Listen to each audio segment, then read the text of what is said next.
Greetings, everybody, and welcome to the Metal Magdalene with Jet right here on Metal Messiah Radio. Today, as our special guest, we have Stefan Weinerhall of the Swedish folk power metal band Falconer. Welcome to the show, Stefan. Thank you very much. So, Stefan, prior to Falconer, you were in the band Mitherton? From the formation until your eventual split in 1999, around 7 years. So what led you to want to end that band and then go on to start Falconer? Well, that's 20 years ago, but if I remember rightly, I didn't really listen to that kind of music anymore, like death metal and black metal. And I felt more and more disturbed that I couldn't use the vocals in a more musical kind of way because the vocals didn't carry any melodies in Mitherton. Mm-hmm. So, and I felt that I had done that Viking metal stuff for too long, so it was time to move on and try to make the kind of music that I actually listened to, and that was more in the veins of heavy and power metal. And I still don't think I really do. I'm able to play the kind of music that I listen to, but the result is anyway Falconer. So it's my attempt at writing metal music. So what were the early days of Falconer like, and what point did you get signed to Metal Blade? Well, the early days, before we got signed, it was actually me and a drum machine, pretty much. And then I had to get a vocalist, and I just, and Matthias lives in the same town, so I'll just ask him, although he's not a metal vocalist. And we released the demo and got signed right away, actually. Wow. So it was just like a studio project or a solo project from the beginning. And now your last album, Black Moon Rising, released in 2014, some 6 years ago. So why did you all want to take a little break from the stage, and why did you take 6 years before releasing the new album, Stefan?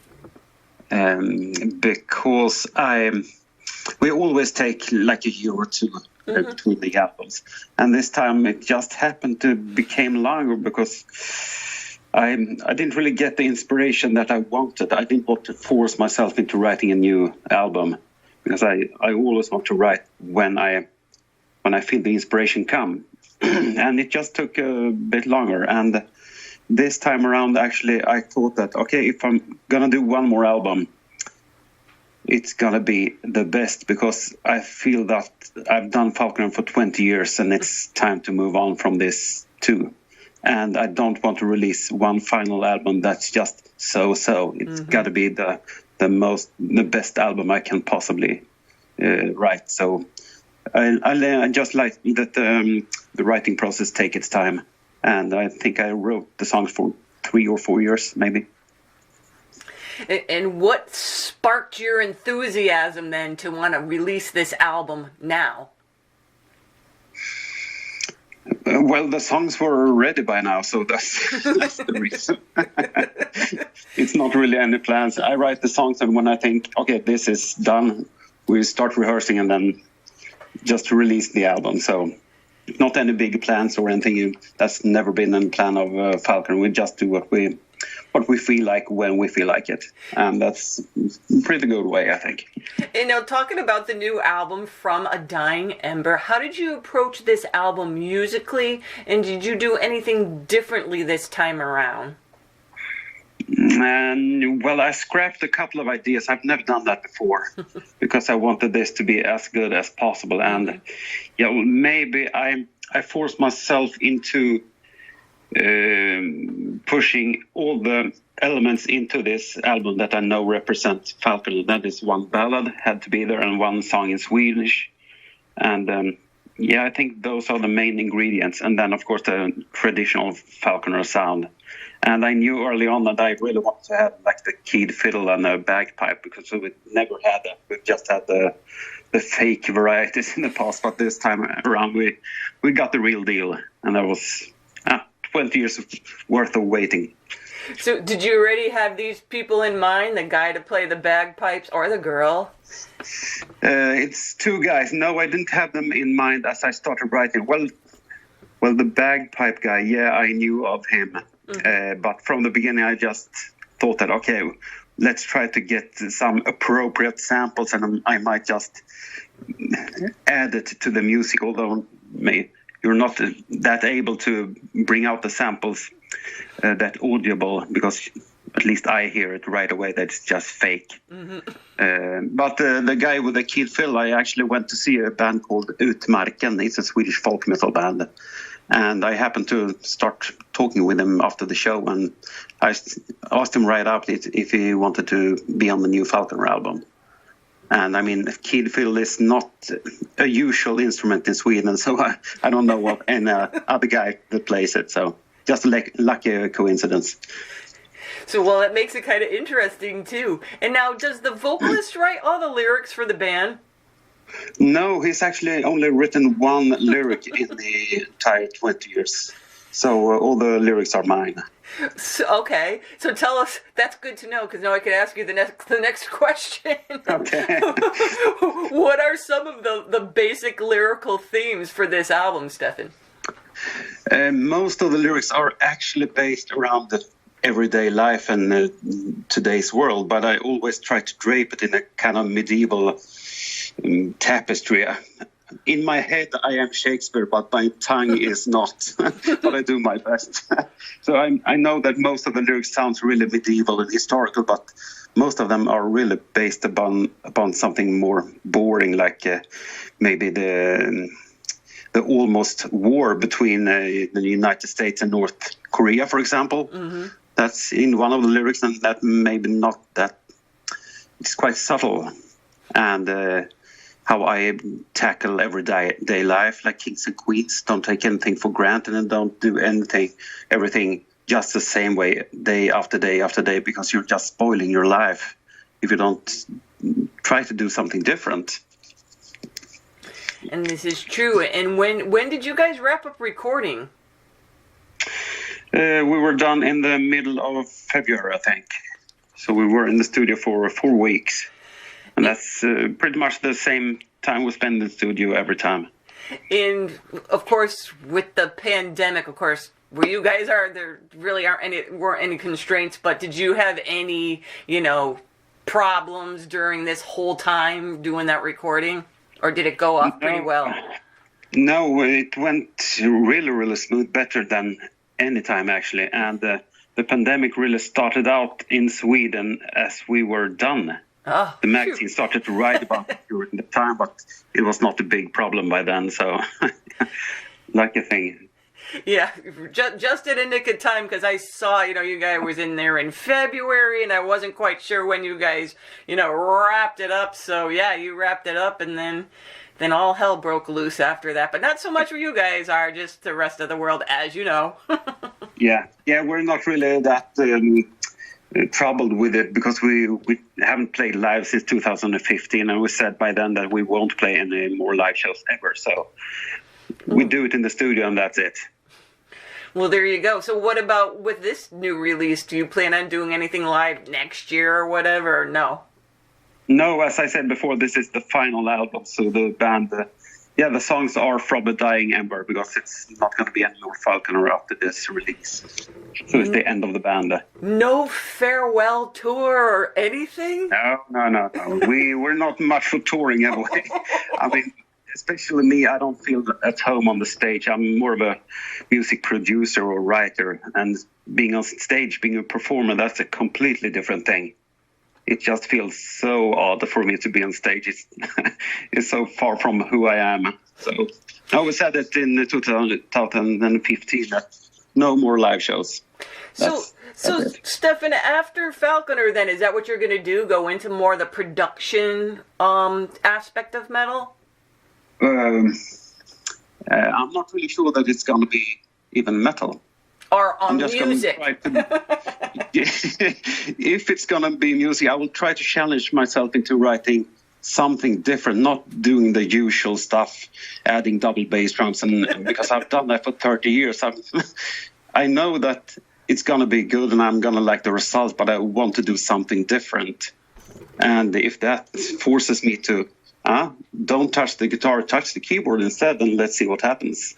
It's just going to be fun. And I know that sooner or later I'm probably gonna return to metal because that's my home ground. But I want to test something different out, and possibly I'm just gonna end up with a couple of demo songs on SoundCloud that no one ever hear. But rather that than do more and more albums with Falconer just because we have a record deal, that's not the right reason.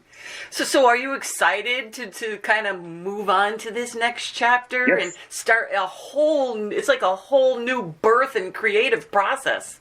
Yes, I'm gonna go in and do some tropical house now. And we'll see what happens. I'm just gonna have fun and we'll see what happens. I have no plan whatsoever. That's awesome. We'll see. So, okay. So getting back to Falconer, lots of great songs. Some really different sounding than the others, making the entire album kind of fun to listen to. For me personally, I love Thrust the Dagger Deep, but you also included, like you said, this wonderful ballad in Rejoice. Now, knowing that this is going to be your last album, did you really put a lot of heart and soul into this last ballad that you're going to be writing for this band? Yes, I did. And we hadn't done any ballads for maybe 8 or 10 years. And as I wrote this, I knew that this is going to be so fucking great. And hopefully I'm not going to play a single note on it, just acoustic guitar or piano, just to bring it down. And yeah, I think it's the best song on the album, although it's not that representative of the band or the album, but I'm so proud of it. And the lyrics is actually about my grandmother that passed away last year. And I just came to think of that, okay, I mourn her death, but that's really a good reason, because if I didn't, our connection hadn't meant anything. So I should be glad that I had something to mourn.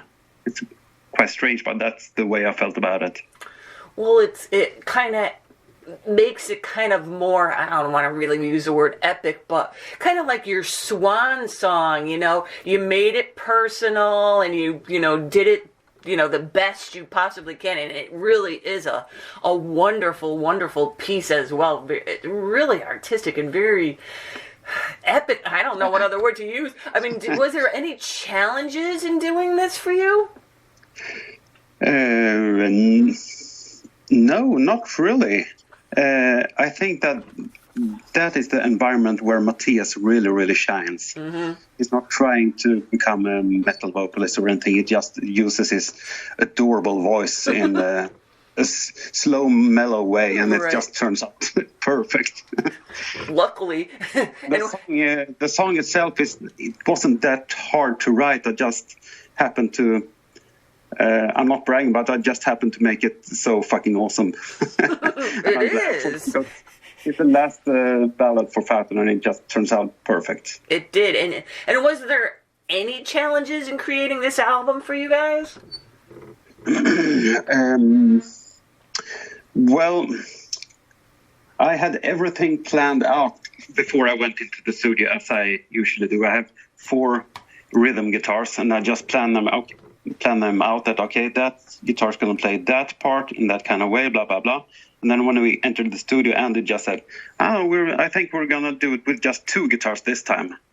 Okay, and how will I solve that with all the harmonies and everything? I had everything planned out, and I had to do everything different in the studio. But I think it turned out really, really good, because we got a more heavy metal sound this time, where the guitars don't drench the bass, so to speak. So the guitars are not that fat. So a more 80s kind of sound, and that's something I really dreamt about. So perfect sound, I think. It sounded like all your dreams came true on this last album, Stefan. You got your bagpipes in there. You got your final ballad in there. Yep. And most bands say that the new album is the best. I mean, we do too, but we'll see what I think about the album in 1 or 2 years when we got some distance to it. But I'm really, really proud of it. And of course, it's not going to have the same impact as the first and the second album, because that's 20 years ago. So you don't have a chance to match that. But we couldn't have made a better album today. Did you have any other guests on this album besides your... the kid fiddle guy and the bagpipe guy from a band called the Black Magic Fools. And then we had the piano player. Johannes Nyberg, he played in a band called Sonata. And a Hammond guy played the Hammond solo in Thrust the Dagger Deep. And now, once again, you had this mixed and mastered by, Andy LaRocque. What is it about Andy that keeps you coming back, Stefan? He's a great guy, and we love the sound. And I mean, we've been there for all the albums, just as we've used John Mininghouse as a cover artist. So I come from the time when all the metal kids listened to Iron Maiden, and then Maiden used Derek Riggs and Martin Birch. I mean, they fit together. That's the true Iron Maiden. And I think that we really found a home at Andy's studio. And I think that most other bands would try to pick another studio just to be able to get another sound or evolve or anything. But we know what we like, and we like to stick with it. Like, you know what you're gonna get when you buy a new Motorhead album. It's gonna sound like Motorhead. Right. And I might know the answer to this if you don't like to perform on stage, but are you gonna be doing any videos for this album? No. I'm not a theatrical monkey, so no, thank you. I like to meet the fans and I mean everything around it, but being on stage trying to perform and be some other kind of guy, I'm not that. I just want to produce the music and make it. But I mean, we've had a lot of fun during our live shows too, and especially the last one at Prague Power in 2015. That was a perfect live show. Although most bands play better live shows than Falconer because we're beginners at each time, but it felt really, really good. Both the show and everything around it. So you mentioned, the cover art a little bit. So tell us about the art and the artist for this last Falconer album. Yeah, John Mininghouse did it, and actually this time I didn't have a clear idea what to have in it. I just told him that this is going to be the last album, and it's going to be called From a Dying Ember. So just talked about it, if it's going to be like a dying ember in a forgery, for example, or a funeral pyre, or a dying campfire or something. But he came up with it, and looks really, really good. Maybe a bit too Viking-ish, because we don't really sing about Vikings, but the cover art has a Viking ship on it. So I don't know, but maybe it sells a bit more albums in Germany. They like Vikings, so good selling point.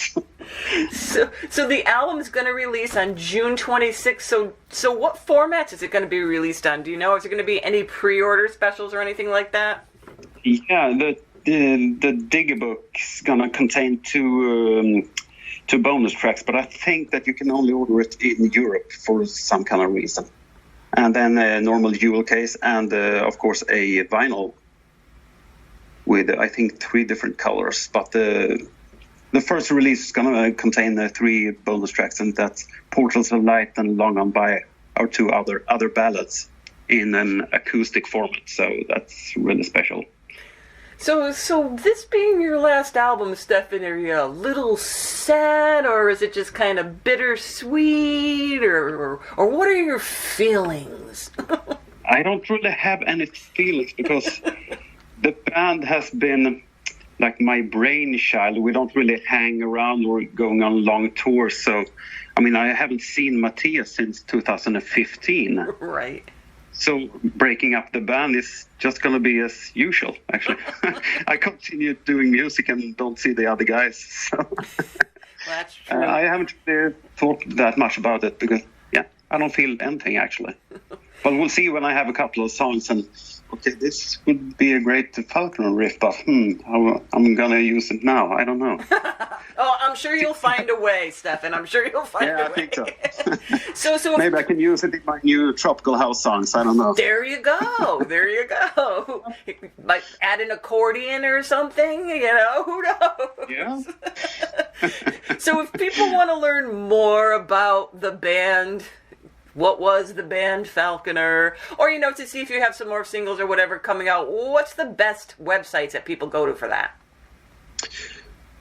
We do have a homepage, but I don't think it's that accurate anymore. I think it's, only our Facebook page. There you go. Falconer Music, yeah. and then everybody could probably find any links to whatever they want there. And well, yeah, I think so. And I think that's always been our weak point. We haven't really pushed ourselves into reaching more people. We're just content with releasing the album. So our homepage, and nothing much really happens there anyway. We're quite lazy like a band. Well, there you go. They can all go to Facebook like everybody does anyway, yep. Stefan. So, and there you guys have it. Falconer have a new and last album coming out June 26th off of Metal Blade Records called From a Dying Ember. You can check them out on their Facebook page. And Stefan, thank you so much for coming on the show. Yep. And all the best to you and the band. And we look forward to that tropical album you're going to have coming out soon. Yeah, sounds good.